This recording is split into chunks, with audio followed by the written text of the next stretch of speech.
Good morning, dear students. Myself Tarun Dubey. I am your assistant teacher. Today I will start third chapter of economics of class 9, poverty as challenges. Previous lecture I have already sent to you.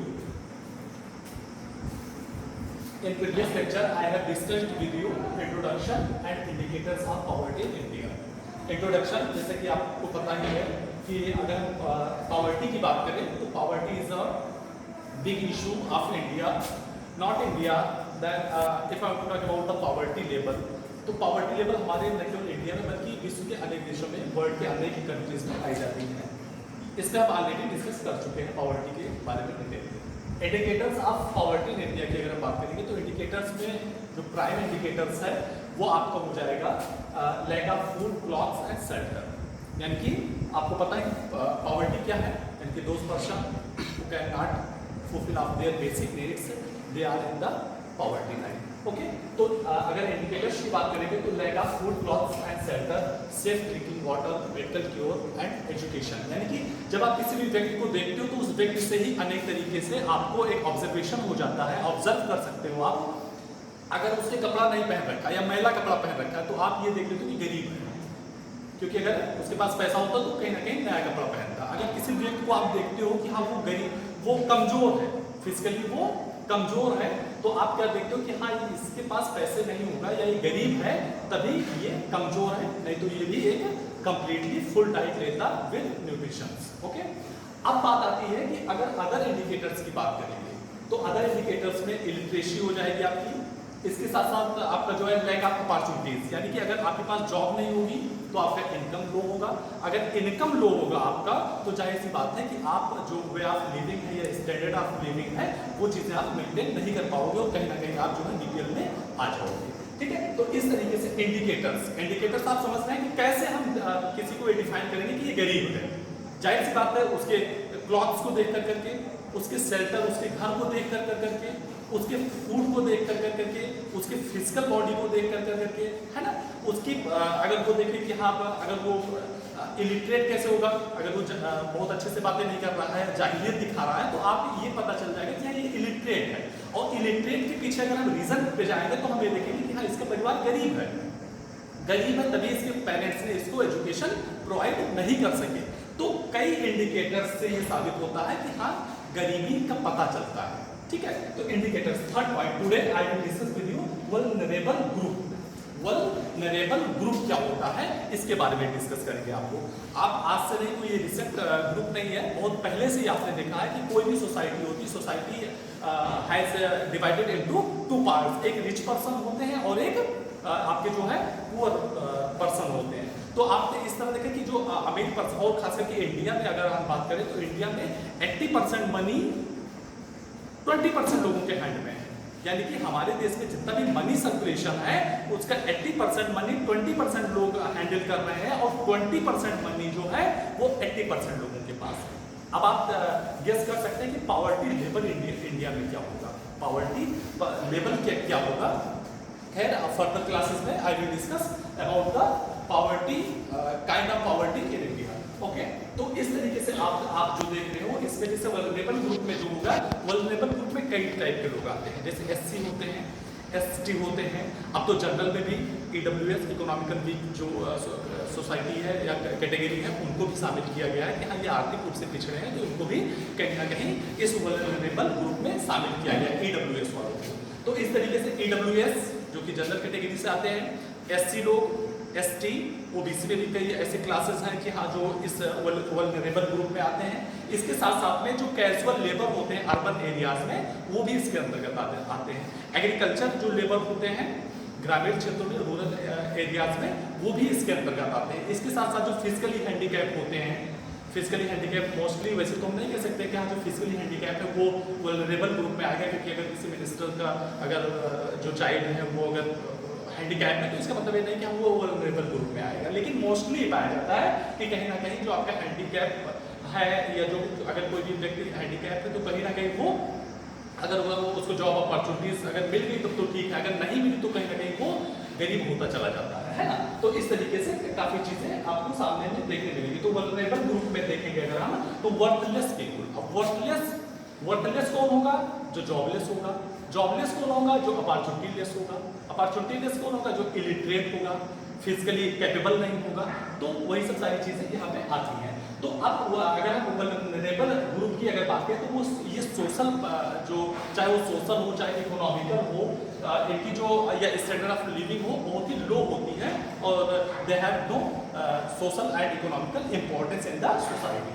ठीक है, तो इस तरीके से आपने देखा कि vulnerable group क्या होता है। अब बात आती है कि वल्नरेबिलिटी क्या होती है, यानी कि दुर्बलता क्या होती है। तो जाहिर सी बात है कि ये जो प्रोसेस है इसी प्रोसेस को वल्नरेबिलिटी कहते हैं कि those person who can not fulfil there basic requirements like food, like cloth and shelter. ठीक है, पढ़ाई लिखाई तो बात की बात आती है, पहले हर जो बेसिक नीड्स है वो हमारा रोटी कपड़ा और मकान ही होता है। इसके बाद में भी हम अपनी सारी चीज, चाहे हमें अपना इकोनॉमिकल स्टैंडर्ड मेंटेन करना है, चाहे हमें अपना सोशल स्टैंडर्ड मेंटेन करना है, चाहे हमें अपना रिलीजियस स्टैंडर्ड मेंटेन करना है, तो ये कब आएगा? After getting the basic needs, यानी कि जब हम अपनी आधारभूत आवश्यकताओं को प्राप्त कर लेंगे, then I will focus in the social, economical and religious sector. Okay, then I will discuss after fourth topic, fifth topic, poverty. What is poverty? आपको पता है poverty क्या है? Poverty वही those person who cannot complete their basic requirements, they are poor and this process is poverty, वो गरीबी है। ठीक है, तो इस तरीके से आपने देखा। सिक्स पॉइंट की अगर बात करेंगे poverty line क्या है, what is poverty line, कैसे, how can you define this is the poverty line, कैसे आप डिसाइड करोगे कि ये poverty line है। ठीक है, तो पॉवर्टी लाइन की अगर हम बात करें तो a person consider if it his or her income or consumption level falls below given minimum level necessary to fulfil the basic needs, the minimum level is called poverty. यानी कि हमारे यहाँ कुछ संगठन, कुछ ऑर्गेनाइजेशन है जैसे NSSO, यानी कि national sample survey of India, NSSO हो गया। तो NSSO ने एक मिनिमम क्राइटेरिया रखा है। Minimum criteria in the sense कि अगर इस क्राइटेरिया को अगर कोई भी इंडियन सिटीजन कंप्लीट नहीं करता है, इसके ऊपर नहीं जाता है, तो उसको क्या माना जाएगा? Below of poverty line. जो पॉवर्टी लाइन डिसाइड करने का, एस्टिमेट करने का जो रिस्पांसिबिलिटी दी गई है वो किसे दी गई है? NSSO, है ना, NSSO को।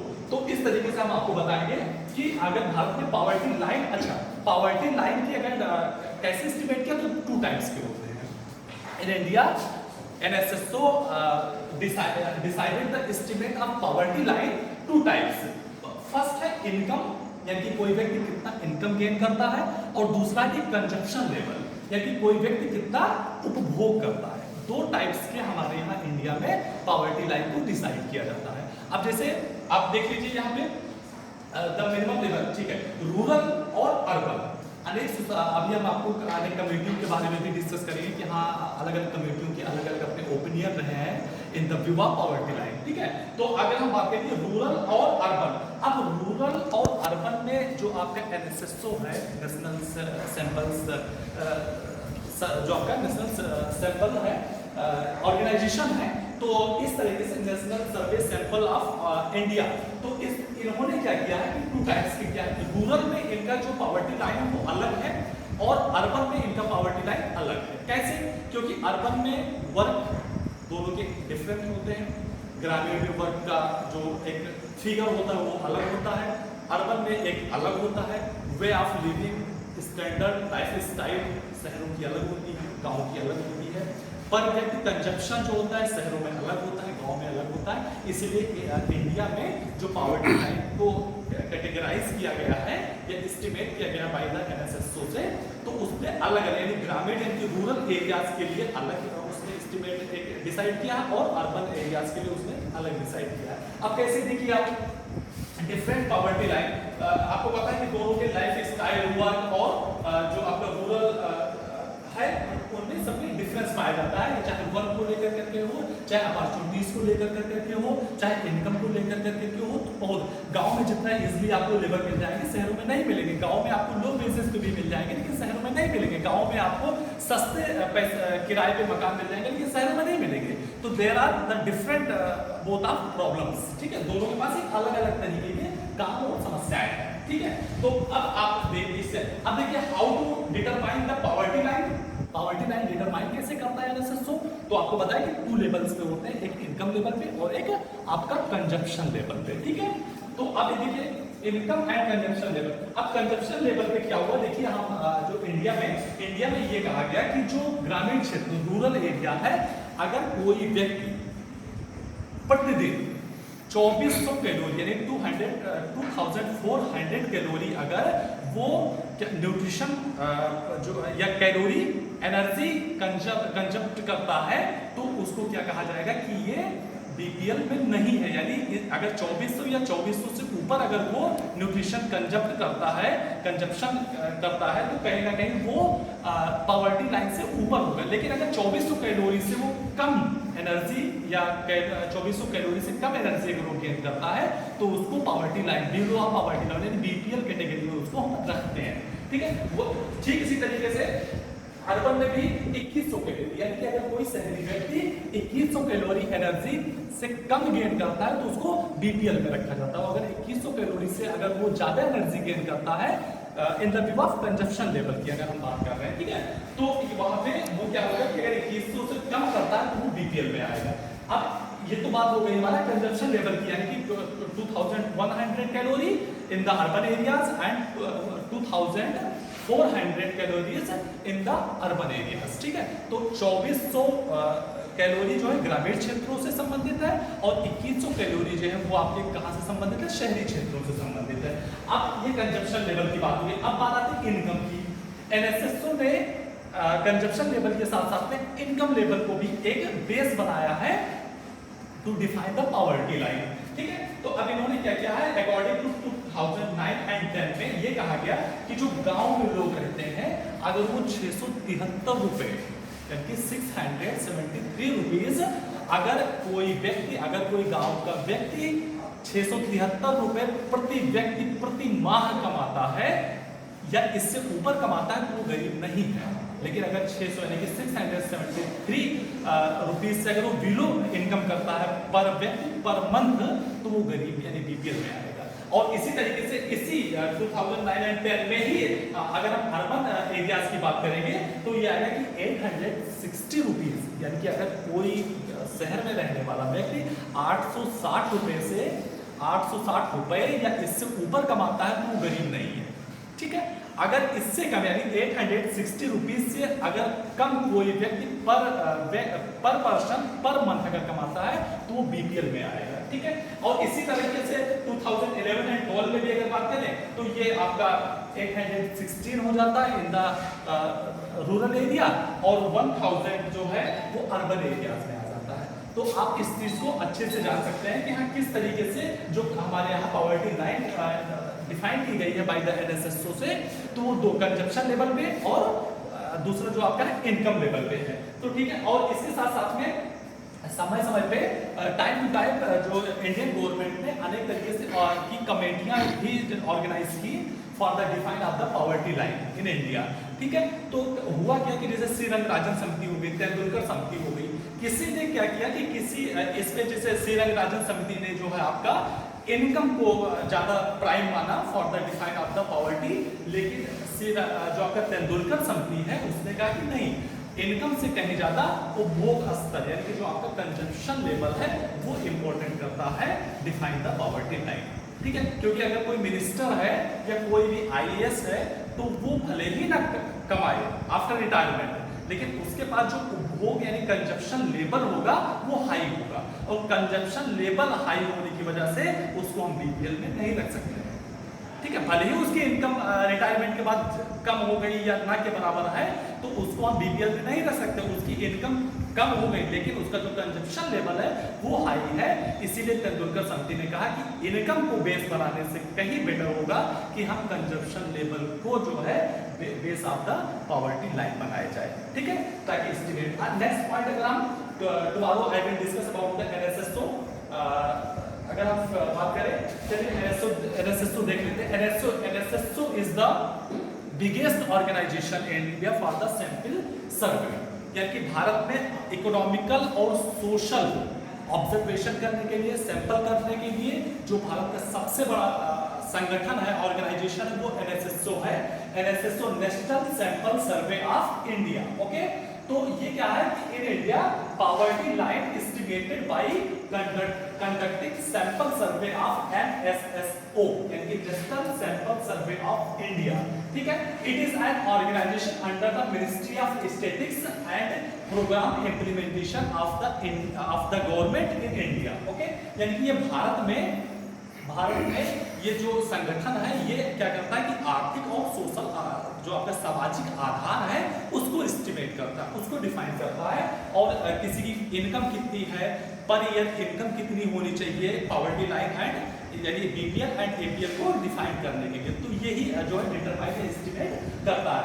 एंड नेक्स्ट है government of India, it conducts survey at the interval of 5 years, यानी कि ये ऑर्गेनाइजेशन जो NSSO है ये हर 5 साल पे जो है ये पूरा एक होल इंडिया ये ऑब्जर्व करता है और डिसाइड करता है कि अब भारत में जो पॉवर्टी लाइन है उसका एक्चुअल सिचुएशन क्या होना चाहिए, ठीक है। तो इस तरीके से आपने देखा this organisation has established at 1950, ये 1950 में स्थापित एक गवर्नमेंट का संगठन है, और इस तरीके से आपने देखा कि NSSO जैसे इंडिया लेवल पे पॉवर्टी लाइन को डिसाइड करता है, इनकम को डिसाइड करता है, कंजप्शन लेवल को डिसाइड करता है ना, अर्बन और रूरल एरिया को डिफाइन कर करके उसकी इनकम और कंजप्शन लेवल को डिसाइड करता है। इसी तरह वर्ल्ड बैंक भी है, वर्ल्ड बैंक क्या होता है कि होल वर्ल्ड लेवल पे ये अपनी सारी चीज़ों को मेंशन करता है, पॉवर्टी लाइन को मेंशन करता है, इनकम को मेंशन करता है, कंजप्शन लेवल को मेंशन करता है, और इसके साथ साथ में